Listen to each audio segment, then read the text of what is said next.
Olá, amigos, terrícolas, encarnados e desencarnados. Que possamos estar bem nesse momento e preparando o nosso coração para a lição do nosso livro, nosso rápido estudo no livro de Humberto de Campos,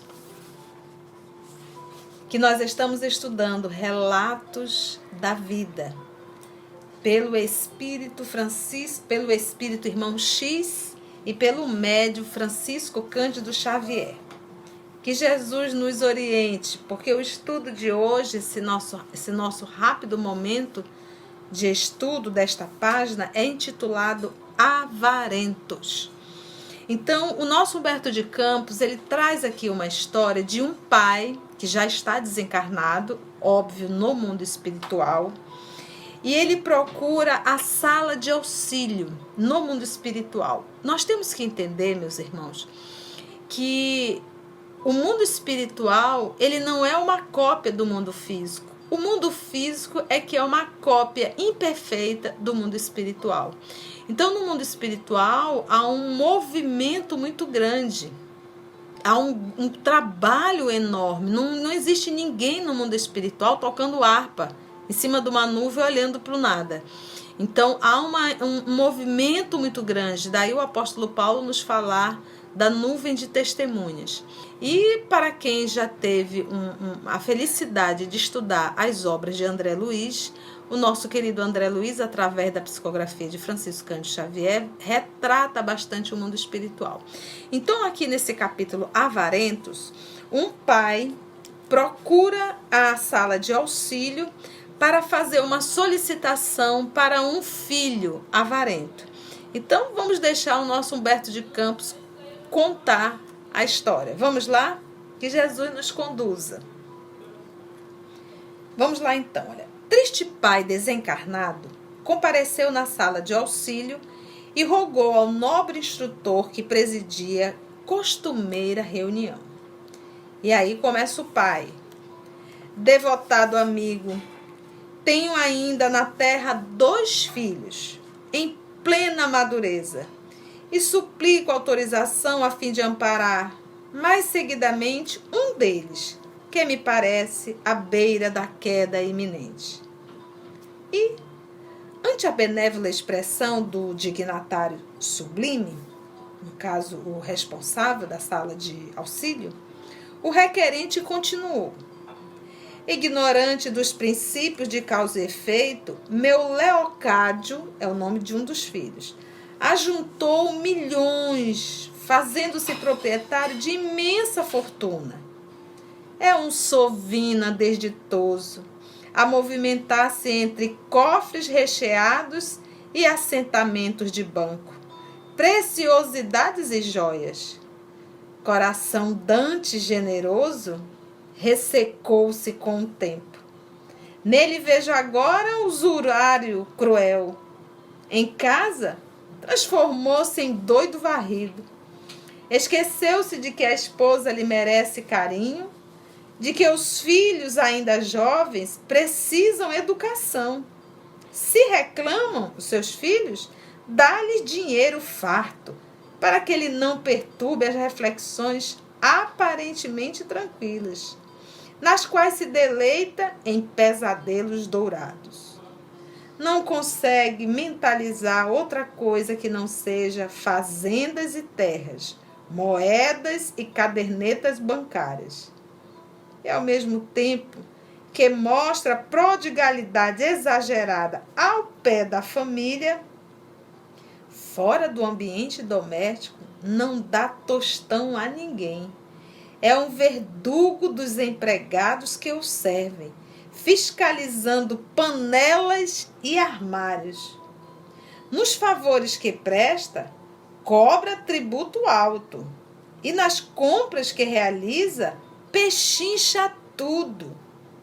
Em matéria de fé religiosa, aceita qualquer interpretação, desde que ninguém lhe censure o desvarado apego à finança, que se lhe erige agora no pensamento por ídolo irremovível. Inquietando-se diante do silêncio com que era observado, o pai rematou súplice: Juiz amorável, dá-me permissão para seguir, passo a passo, o meu pobre filho que a paixão do dinheiro transfigurou em alienado mental. Porque o peticionário, que ele estava fazendo o pedido, se interrompesse, chocado pela emoção, perguntou o mentor: Se te pronuncias na condição de pai de 2 filhos, é natural que te refiras ao outro. Disse o pai: O outro? Ele disse interessado, entremostrando larga esperança. O outro é o Levindo, caráter puro, irrepreensível. Desde a mocidade é um gênio de gabinete. Há precisamente 40 anos, não tem outra preocupação que não seja estudar os filósofos e os cientistas da humanidade. Vive cercado de prateleiras em que se alinham documentos de milenar importância. Ele, o meu filho, lê Platão no grego puro e decifra os códigos egípcios com uma habilidade que nada tem a invejar Jean-François Champollion. Só para que a gente possa entender, Jean-François Champollion era o pai da egiptologia. Ele nasceu em 1790 e desencarnou em 1832. Ele diz que nada tem a invejar do Jean-François Champollion. Conhece as religiões com admirável senso crítico. Responde com precisão a todas as consultas que se lhe formulem quanto às civilizações antigas e novas. Diante da pausa que surgiu, espontânea, o emissário da esfera superior indagou rapidamente: Que faz ele com tamanho cabedal de cultura? Ah, meu filho basta a si próprio, informou o pai, orgulhoso e tranquilo. E o ajuste continuou o diálogo. É professor com muitos discípulos, com muitos alunos? Pergunta o emissário. E o pai responde: Não se trata de um professor, mas de um sábio. E vem novamente o emissário. Não ensina, porém, o que sabe, nem mesmo alfabetiza esse ou aquele irmão necessitado de escola? Responde o pai. Ele não necessita trabalhar para o próprio sustento. Vem novamente o mentor. Mesmo assim, não se dedica por espírito de serviço a colaborar nas atividades de alguma instituição de beneficência? Sinceramente não, diz o pai. Guarda a índole de quem é devotado à paz de si mesmo e não suporta as complicações do povo. E vem novamente o mentor. Não adota crianças de modo a plasmar-lhes os sentimentos pelos padrões de vida superior? E responde o pai. Não tolera a ingratidão e teme perfilhar hoje meninos que amanhã lhe furtem a segurança. Aquela coisa, não quer ter trabalho mesmo. E vem novamente o mentor. Não escreve nem fala em público para instruir os semelhantes e consolá-los? Responde o pai. De maneira nenhuma. Não se anima a descer da altura intelectual em que vive para conviver com aqueles que, de certo, o levariam ao desprimor pela discussão. Ele vive só, figurando-se-me um astro luminescente, mas absolutamente incompreendido na terra. O representante da excelsa justiça meditou por alguns momentos e, como quem não podia perder tempo, resumiu o conselho asseverando. Então, vamos ouvir agora o conselho. Lembra que ele foi solicitar um conselho e, ao mesmo tempo, a permissão para ajudar esse filho. Ele foi pedir para um filho, aquele que ele acreditava que estaria numa condição ruim, que seria o avarento. E o mentor espiritual se refere ao outro filho também, que é o intelectual. Vamos ver o que o mentor diz. Reconsidera a solicitação, meu amigo. Ambos os teus filhos são avarentos, necessitados do socorro divino. Entretanto, o usurário escravizado ao ouro surpreende no próprio dinheiro um excitante à provação e ao trabalho. Ainda que deseje repousar nos teres e haveres que retém, não encontrará na abastança material senão motivo a incessantes suplícios. Conhecerá mais cedo a verdade por viver em contato mais direto com a hipocrisia.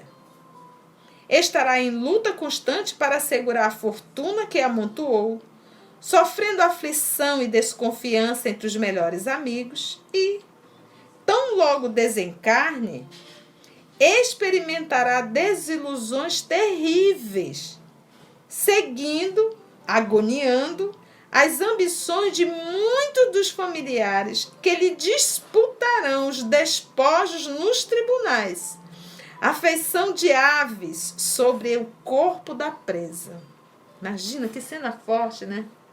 Quando você vê assim algum animal mesmo, algum cadáver, e aquele monte aqui a gente fala, né, de urubu ali em cima da carniça.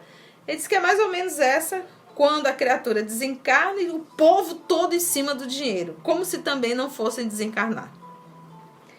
Desencantado e sofredor, ele próprio, teu filho, suplicará a reencarnação, apressadamente, a fim de esquecer ao antigos enganos e reparar os próprios erros. Mas o teu filho supostamente sábio, olha gente que lindo, supostamente sábio, porque ele não é sábio. Porque o verdadeiro sábio, ele compartilha o que sabe. Então, o ato dele não compartilhar, isso já mostra o quanto ele ignora a verdade. Mas vamos lá. Mas o teu filho supostamente sábio é sovina da alma. Sovina da alma. Ameaçado de solidão e desequilíbrio. Vai surtar. Vai surtar. Desequilíbrio, então olha só. Ameaçado de solidão e desequilíbrio por muitos séculos, de vez que atravessa os dias sem proveito para ninguém. Isolado no orgulho e na vaidade de saber e fugindo à felicidade e à obrigação de servir. Lembra ele o poço de águas ricas e cristalinas que, por isolado e inútil, acaba verminado de podridão em si mesmo. E, ante o pai assombrado, o juiz terminou. Ampara o teu filho atormentado na terra pela usura da posse, que é o primeiro. No entanto, não te esqueças de que a avareza da inteligência que enlouquece o outro é muito pior. Então, olha só olha que reflexão, gente. Olha o que esse livro nos traz. Então, ele foi preocupado porque tem um filho avarento, medíocre. E ele achou que o outro estava tudo bem, porque só se dedica a aprender. Mas aqui o nosso querido, porque é uma forma também só de reter, então é também um tipo de avareza. Então, se eu sei, eu tenho o dever de compartilhar. Isso é bom demais, gente. Então, assim fica o nosso estudo do Relatos da Vida e até o nosso próximo estudo. Um grande abraço da tia e que o nosso Senhor Jesus possa abençoar a todos nós. Um grande abraço.